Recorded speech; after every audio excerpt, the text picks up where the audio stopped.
Morning. I'm tired. It was a very short night of rest.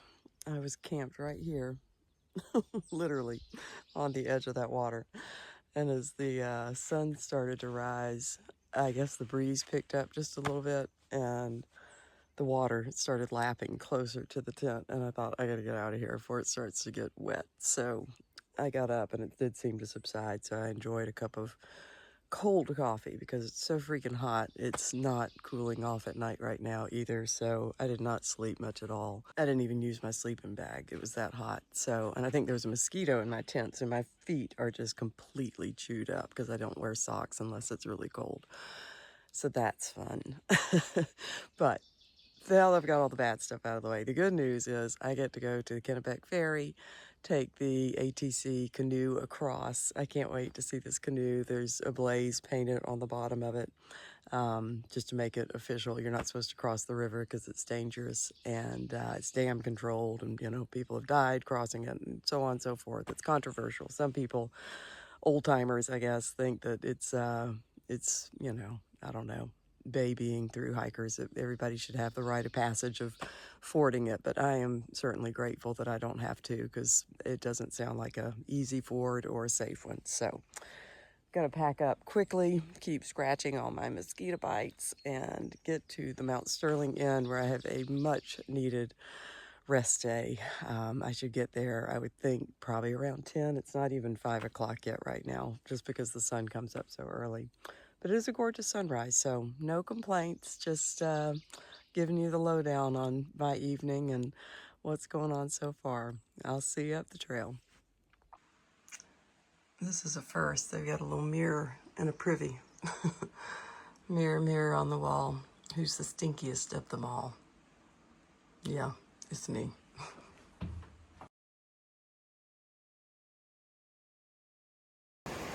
All morning long, I've been trying to keep my feet relatively clean and dry.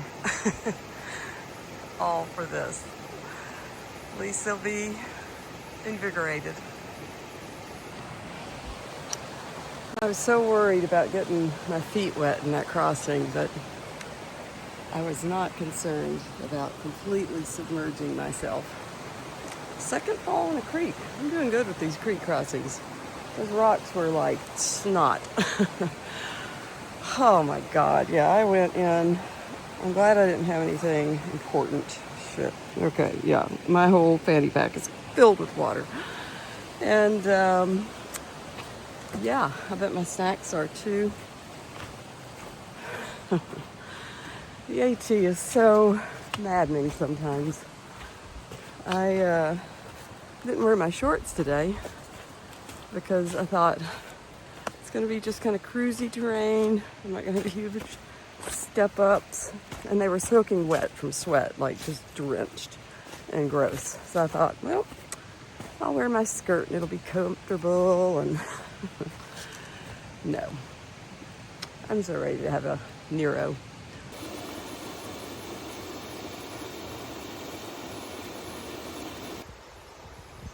And here she is, the mighty Kennebec.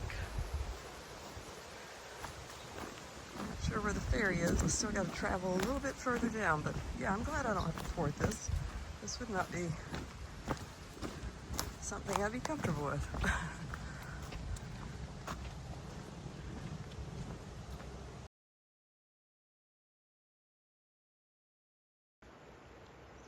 There's the canoe. I don't know where the guy is that takes you. So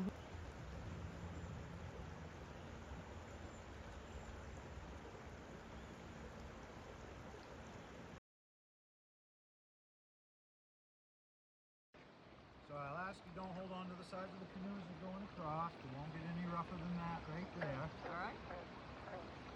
Welcome to the Kennebec River. Thank you. I can't believe people used to ford this. I would have been a little nervous. I was nervous on just that one strand. The one this morning? Yeah. I know. That's I hit the flat rock and my foot slides. Yeah. Okay. Yeah. The rocks under the water are good for hard to see.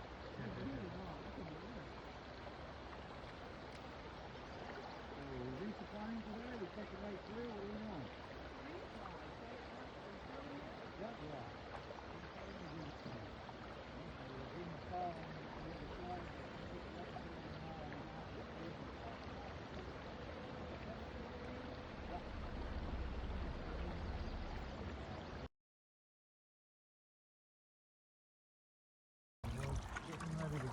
about 10 feet of water.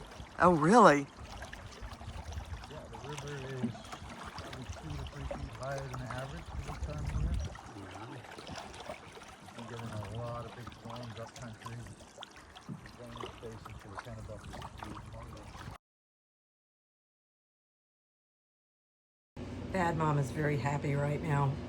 Bad Mom is in an air-conditioned room in the Sterling Inn. Oh my God, it feels so good to be here. This is the most adorable bed and breakfast. This is way better than a hostel, even though it's a hostel of sorts. It's just very cozy, very homey. Sue, and I can't remember her husband's name because I haven't met him yet, but Sue is just the consummate host. She has dialed it in. They bought this place a year ago and are trying to really, I guess, improve it. Maybe it declined with the previous owners, I don't know, but they have definitely taken it to the next level. They've got a wonderful resupply store, this huge porch on the front where everybody keeps their packs and poles and shoes and all that. I got a private room for $60, which includes breakfast, which they had left over this morning, all homemade stuff. I mean, it's like being in a bed and breakfast, and that's what they call it. It's so nice. But the breakfast was donation based, so they suggested $10, so I gladly paid it, and we'll pay it again tomorrow. And the best part today was that they would slack pack you. They said 6 miles up the trail, but I clocked about 5.5. But you hike back down to the inn. So that was wonderful. So I got 5 miles of 23 knocked out for tomorrow, which I'm so happy about. Today's hike, I didn't sleep at all last night, hardly. So I was just cranky, and then I fell in the creek. It made me mad, and it was just one of those days where I'm like, when is this through hike end? But yeah, it's all good now, like it always is when the day is done or you're at a wonderful place. But they're going to take us into town later to some pub that apparently has like a pool. I don't know if it's like a resort or what, that they allow through hikers to swim. I don't think I'll swim because all I've got is shorts and a sports bra that I don't have to dry later. But I'm going to edit some videos and just chillax and dread the heat tomorrow.